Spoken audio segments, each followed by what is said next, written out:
Good morning and welcome to AM Prime on WESN. I am Takiya Thompson, your host for today's show. Now, in today's fast-paced world, many young women are learning that true success isn't just about what you achieve. It's also about how well you care for yourself along the way. Our guest this morning has built a business around helping women discover confidence, healing, and purpose through holistic wellness, self-love, and personal growth. Through coaching, retreats, workshops, self-love, and wellness programs, she's creating a safe space where women can grow emotionally, spiritually, and mentally while becoming the best versions of themselves. Joining us this morning is no other than Shalizahr Belgrove, founder of Zahr Wellness. Good morning. Good morning, and thank you, Takiya. So, first of all, for persons now looking at you, tell us a bit about yourself, and then we're going to get into how did you come across or come up with Zahr Wellness? Fantastic. Thank you for asking.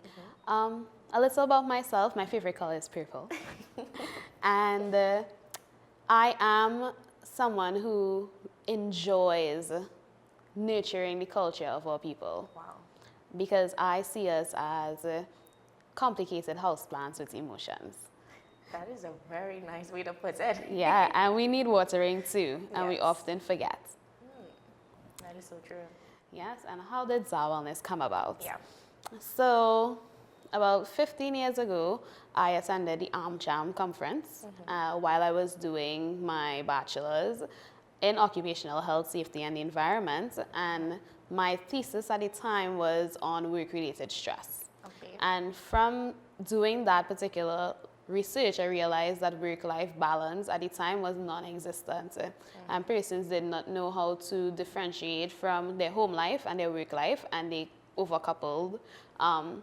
So there was, and I realized that's actually a myth. Like, there's no such thing as work-life balance. It's just your life and how you steward your life. Wow. And from that said, I chose to go into really corporate wellness is what I thought I'd be doing.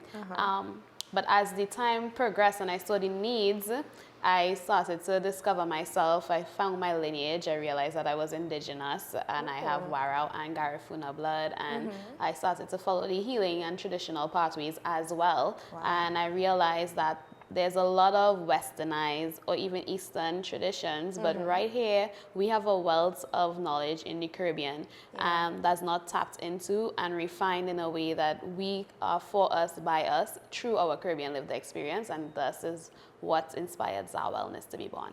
Wow, just hearing the journey of it it's truly inspiring. And your motto is self first. So it's not self only. So what does that philosophy mean, especially for young women today? Self first, not self only. So that actually came from my parents because they run an NGO and their motto is the realization of selfless expression. And I found that in that selfless expression, if you don't fill your cup first, you burn out. So I decided to update it and say self first, not self only. Because the truth is, if you're not good for yourself, you really have nothing to give. That is literally. So true. Yes. And it's the hard reality sometimes that we have to face with every single day. Now, many young women struggle with confidence, comparison, and even their self-worth. So how does your work help navigate those challenges that women face? First, by allowing you and giving you the invitation to understand who you are. Right. Because you can't trust yourself, which is what confidence actually means. It breaks down to wit, trust, from its root, con meaning wit, and fide meaning to trust. So if you have not developed a relationship with yourself, you therefore can't trust yourself to be the best version of yourself at any given point in time. Wow. And that leads to my next question. What are some of the programs that you offer at Zahr Wellness? So I hold space in one-to-one sessions on retainer. This is slow work, different from talk therapy, where they have a top-down approach. We use a bottom-up approach because we're working with your nervous system, which requires safety. And a lot of us have not built a relationship with our bodies, and we know our body is talking to us, but we joke about it. We don't take it very seriously. And in the Caribbean, you'll say, my gut told me, I had a feeling. That is somatic language. But allowing that somatic language to actually mean something and you take it serious, and it's not something that's woo or something that, you know, your granny used to say that you kind of brush to the side, but actually leaning into it and saying, okay, what is my body requiring from me now? And not waiting until something tragic happens or you become very unwell to lean in to those things. And, you know, you'll be like, oh, something really told me that, you know. And we say these things all the time, not realizing that this is, in fact, a gift that we hold as people to relate to ourselves, but we like to live in a logical mind. And I like to say there's life beneath the neck. So, That is a good saying. That's a really good saying. And when you look at Zahr wellness, it blends holistic wellness with faith and personal development. So why was it important for you to take that approach? Well, the truth is, from a scientific standpoint, I couldn't see how we'll have a Big Bang without something coming before that. Right. I felt like a Big Bang was, that Darwinist theme was really a product of something else. You know, and I can't see that all of us are so beautifully engineered without having a grand architect of all of this. Wow, yeah. So I thought it would be quite remiss of me to leave out the grand architect in dealing with the architecture of the thing that is being created. So hence the faith. And then faith and fear go hand in hand. If we're talking confidence, we're going to be talking faith, because faith is actually believing in good things to happen. Right. Fear is believing that bad things are going to happen because you have no evidence of anything right now. That is so true. Wow. I love how you're putting it, and even with just hearing you talking about it, it's coming from a place of passion. You know, that you're very passionate about what you do, and it's you know, I'm excited. So you host retreats, workshops, and empowerment experiences for women. So if someone is attending for the first time, what can they expect in one of these events? Community. And not community in a way that is very popular and trending now. Right. Actual connection, because we do the deep work here. I ask you the hard, uncomfortable questions. You become vulnerable for real, but you leave lighter than you came. You see, self-love is popular today. And it's not just going to the spa, it's not just getting a massage, and all of these things are welcome because we like luxury over here. Yes. But the truth is, your roots, to have a healthy tree, your roots need to be deep. And guess what? The roots are underground. The roots live in the dark. Wow. So the parts of yourself that you hide and run from are the parts that I am going to excavate. You may not necessarily like me in the beginning, but Right. you would respect and love me in the end. Well, look at that. It's a journey. You're taking us through an entire journey with it. And back to when you said you're asking some of the hard questions, can you, without giving away too much, you know, tell us what are some of the hard questions that persons may not think they need to ask themselves, but end up in your session asking themselves and really benefiting from it? Okay, so I'll ask you. Did you connect with yourself today? Wow. What did you do to connect with yourself today? Or did you just get up and come here? That's interesting. That's deep, boy. I already feel like you have me thinking, and I'm like going through my head. Did I connect with myself today? Yes, because we go into limbic brain, the science term, meanings automatic, right? Because we have routines. So our body goes into that routine, and we not very intentional with how we live. Yeah. And we don't ask ourselves the questions, because how do you know you have a relationship with yourself if you don't actually ask yourself questions? That is so true. Yeah. And no, I know that you're not referring to asking yourself questions on that mental level of just talking to yourself, because a lot of people will probably stand up and have that one-on-one conversation with themselves, and persons might pass by and be like, are you talking to yourself? Like, what, everything is okay? But these check-ins are important. It is important, yeah. One, and sometimes you need expert advice. You know, I think long has gone the time when people talking to themselves or checking in with themselves, because talking to yourself has a label and a stigma, Yeah. and a connotation. However, but you'll journal, That's technically talking to yourself. Wow. You're writing from yourself to yourself. Yes, that is true. So That is very it's the frame and the lens through which we choose to see what supports us versus what doesn't support us. Affirmations could be deemed as talking to yourself. You're feeding yourself words to carry you through your day. So I would invite us not to add stress. I think there are enough things that could stress us out. Yes. But to give ourselves grace in how we hold ourselves and the things that we say to ourselves and to each other so that we could hold each other in love and unity more often. Wow, that is just beautifully said. And along those lines, do you have any success stories that with helping women, it really just touched your heart or really came close to that moment where it's like, wow, this is why I do what I do? Girl, yes. Listen, one of the most recent ones is somebody told me that they had been struggling with suicide for 2 years. Wow. And coming to the event, they finally felt at home and willing to try another way.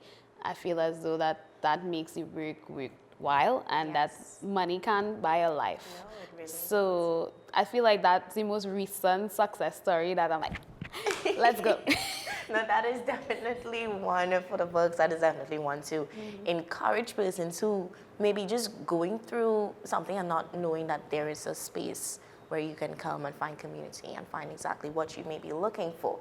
Now, what do you think is some or one of the major biggest challenges facing young women today when it comes to their mental health and just being emotional or overwhelmingly emotional towards things in life? I don't know how they'll be overwhelmingly emotional because we are emotional beings generally. So it's, to answer this question, I would love for us and invite us women to stop attempting to be men. Wow. Yeah. We could take a moment to just let that land. let that land. Because we have been trying and attempting to fit ourselves into a mold that was not created for us.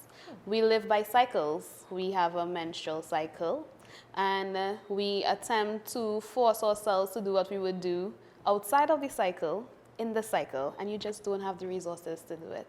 Wow. Now, society has shaped it for us to live in a very linear way, but that's a very masculine way of being. We hold a womb, which is a cyclic way, and it's literally the infrastructure and the shape of where we live. So I recently wrote a guide that I crafted for our 10-year anniversary called The Sacred Return. And in The Sacred Return, I'm literally reminding us to live according to the cycles of our body, because each phase, from the luteal phase to your follicular phase, and all the other phases that follow, gives us a different charge. So you find different parts of the month, you have more energy because you have an inner summer, you have an inner spring. When you're shedding, it's inner winter, you have autumn. So your body is literally living in that space. Now we rupture the trust of our body when it is we try to just go without a shutdown, because that's not what it's designed to do. And if we choose to return to ourselves and the way that we are, we will find that we become more optimal, we soften, we relax more, because the more relaxed a woman is the more productive she can be. Wow, that is true. That is so true. And you've honestly said it beautiful, even with the moment to just let it land. I feel like a lot of women, it's not something they like to hear, but it's something they need to hear. So you said it so perfectly. Now, for someone who wants to begin their healing journey but doesn't know where to start, what would you advise? They could book a consultation. One, I recommend a consultation because it's a dual interview. We interviewing each other to see if we are actually a match, because your nervous system needs to feel safe, and somatic safety dictates that, because your body has a system. It's either going to go into fight, flight, freeze, appease, fawn. according to the experiences you would have had before and what feels great. We don't all get along with everybody immediately. Right. So you have to cultivate relationship. And if we're going to do deep work, I think it's very important for me and you to know and have an idea and a feel and find resonance between each other before even taking another step forward. That is so true. Yeah. Especially with women today, like you said, you don't always click with the person, but the more you engage with them, the more you start flowing back and forth. It opens a space where, okay, things can actually get done in this space that we're creating. So that's truly really, really commendable what you do. And back to the start of camera, we were talking about the name Zahr Wellness. And why Zahr Wellness? Why that name? So Zahr actually comes from the tail end of my name, Shalizahr. And Zahr in itself means blossom or bloom. And I think of Zahr Wellness as a well-watered garden. Wow. And I get to be the gardener, you know. So the reason why I thought of it like that is because in a garden there are many flowers, and flowers never ask permission. They simply bloom. You know, they simply blossom, and they don't compete. And many times we find with insecurities and projections that we encounter people who are in competition with themselves truly, but it's projected outward onto others. So even if you look at a bouquet, when the flowers come together, the one flower doesn't say to the other, hey, I don't think you're looking pretty here, like just move. They're all just beautiful, and we all say, oh wow, that's a lovely bouquet. And I really hold that in my mind when thinking of community, because we all shine in our own rights and our own times and in different cycles of this bloom that we are. And throughout the ages, when you think of women coming of age, we think of their flower and their fruits, and that comes from a garden. So I really, really wanted the garden to hold us figuratively and literally in different ways so that we can be the best versions of ourselves. So that's where that comes from. Wow, that beautifully said, and it's amazing how everything is just interconnecting, and it connects with what you do at Zahr Wellness. The name has a agenda that it's definitely resembled or instilled in what you do as well. Now, as an entrepreneur, what has been one of the biggest lessons you've learned while building Zahr Wellness over the past decade? Biggest, you see? Yeah. Oh, one of, you could give me two. Because I know there were probably quite a few along the lines, but the ones that really stuck out or struck home, and it's like, oh yeah, this has to definitely stick and move on. Well, I'll consider myself in the social entrepreneurship category, even more than entrepreneurship. Entrepreneurship is the greatest initiation into self-love because it is going to hold the mirror up on exactly who you say you are versus who you actually are, because the results will show themselves. Yeah, that is perfectly said there, you know. Yeah, that's the biggest. It's the biggest thing. Yeah, the biggest one. Absolutely. And you've mentioned before that you've just reached the 10th year anniversary. Congratulations to that. Thank you so very much. Yeah, like it from watching how it started to how it is now, that journey, when you see where you were from now, what is like now being at a 10-year gap, and it's like, wow, what is that emotion or expression or feeling that you would have? I have a lot more compassion and grace to myself at 10 than I had at 1. Because at 1, I was very passionate and very, I have to get this done in a very masculine way that I would have been at the time. Yeah. And at that point, we live in a reactive society. If we hadn't noticed, we're not very proactive, right? So building a proactive model in a reactive society is very counterintuitive. And many people didn't think it could work. And I just chose not to give up on it. So to stand at 10, now you could have success as an entrepreneur in several ways. Yes. And because I'm building for us, by us, I see the first decade, which is a very young, small seed in the grand scheme of the legacy. I see the first decade as the refinement of the founder. And now I see this decade as the curation of the stewardship. Wow. So the founder, where everything was wonky, learning to walk, you know, finding what works, what doesn't work, refining, working with persons, getting feedback, tweaking, and so on. Yeah. Doing the investments in self, because you need people. Like, you can't do it on your own. You need Yes. mentors, you need coaches, you need training, you need all the things to help shape what you're growing. Yeah. And you even need to outsource professionals if you can't do it yourself, and that's okay too. You know, you don't have to know everything. I advocate for working in my zone of genius so that everybody else can work in theirs, and we'll have a beautiful garden, you know. And so when I think of stewardship, Yeah. because that's what it literally is, It is. stewarding the lives of others, I see that as a major responsibility, and that people trust me with themselves. So now that the refinement has happened, Right.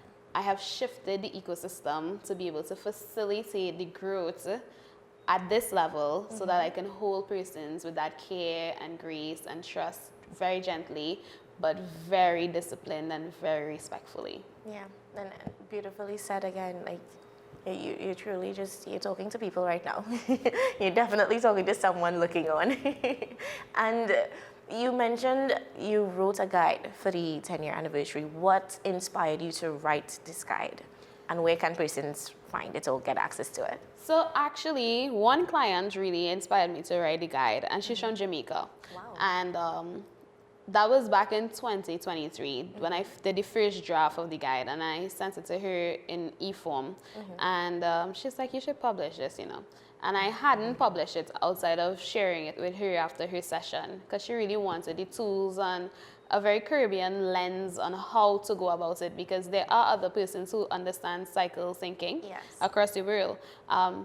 The talks are growing about it, but there was nothing that reflected us, of course. Yes. So I didn't, you know, it wasn't the priority at the time.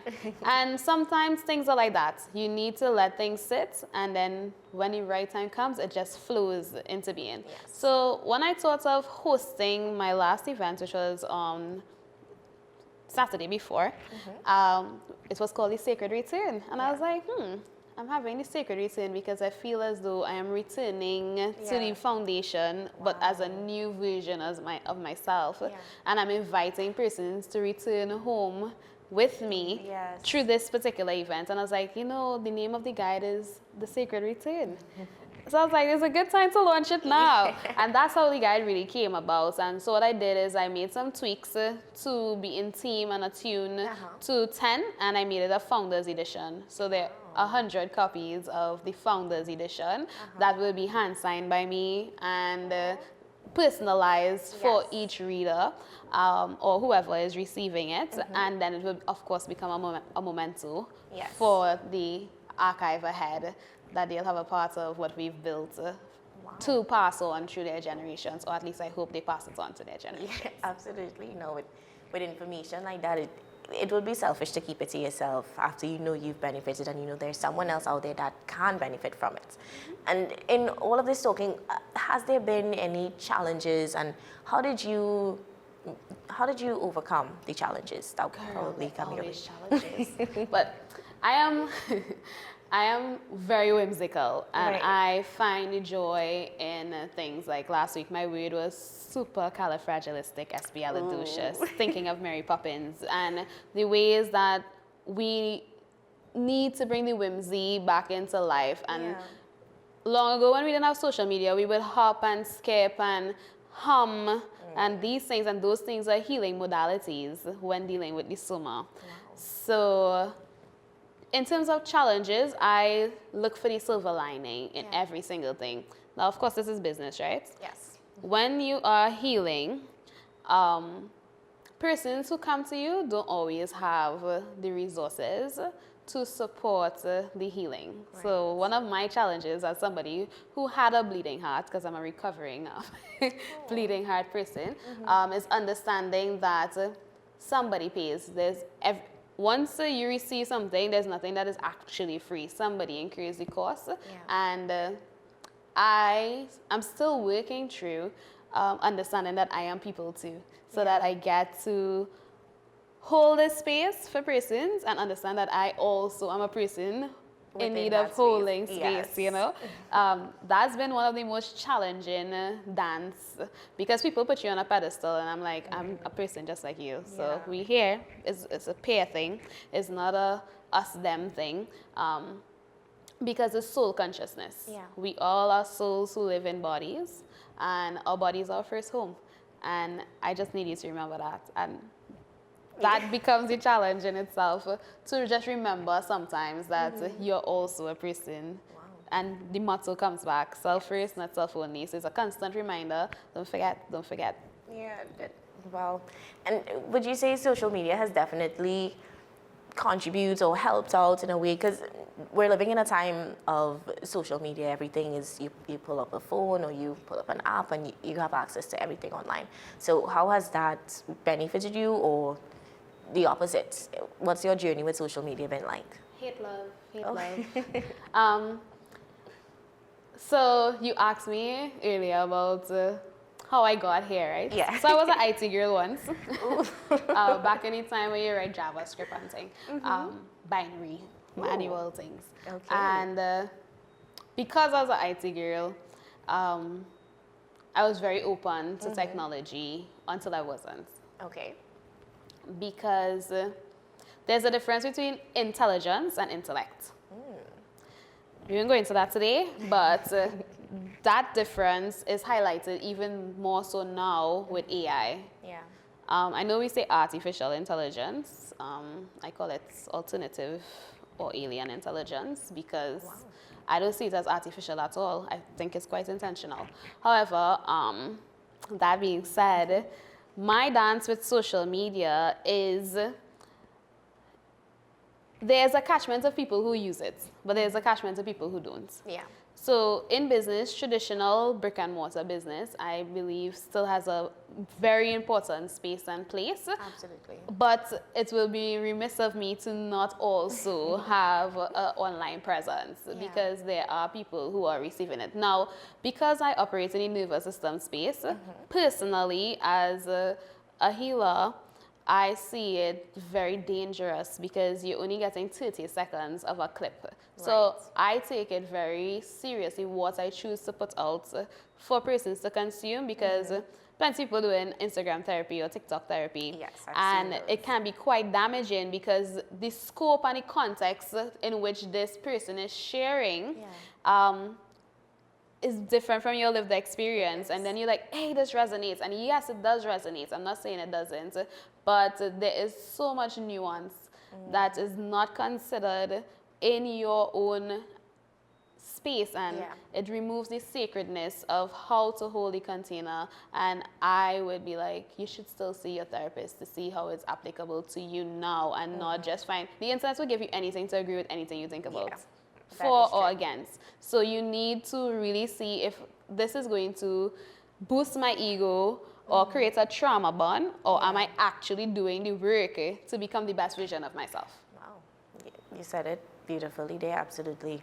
And before we wrap up with it, again, someone who just may be looking on and they want to get in touch, they want to know more about you, what and how can we reach out to be a part of the programs, retreats?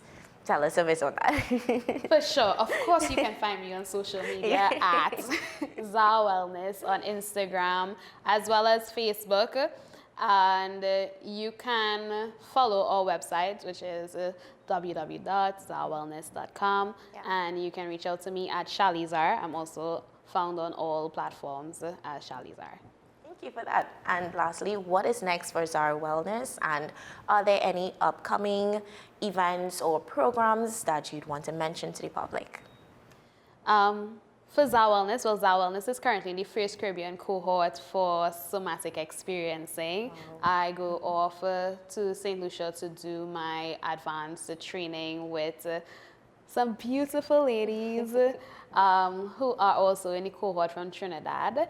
And we leave between this week and next week to head over to training and to bring this work because, of course, we need more trauma-informed professionals. When I return, I would host another event for this year, and I host monthly containers for persons to work with me online in community because we heal better together. You realize you're not alone, right? So when I return, September will be the next cycle of when we take in persons. So you can join our waitlist. You can follow us along and see what's coming up. We will post a calendar of events and so forth. Wow, so it's definitely something to look out for, definitely something you want to be a part of. The community is one of love, and I just love the motto as well that goes with it. It's beautifully said. Any final words you'd like to leave with viewers looking on today? Today, I just want you to notice how you hold yourself. How are you sitting in your chair right now? If you're laying on your bed, just notice that you are supported and that you are very, very loved. If nobody has told you today, please permit me to say that I love you in real life, because guess what? Sometimes people don't like you and you don't understand why. So I love you in real life and have a fantastic day ahead. Well, thank you so much, Shalizahr. Guys, she was talking to you, but I felt it as well. I definitely felt the love here. But thank you so much for coming on this morning and being a part of the conversation. I believe it was very timely with everything that's happening around in the public eye. It's just, we need a moment where we can stop and just feel the love, feel the community, feel that we're not alone in this. You know, we're not alone. Yeah. So thank you so much for that. Thank you for having me. Absolutely.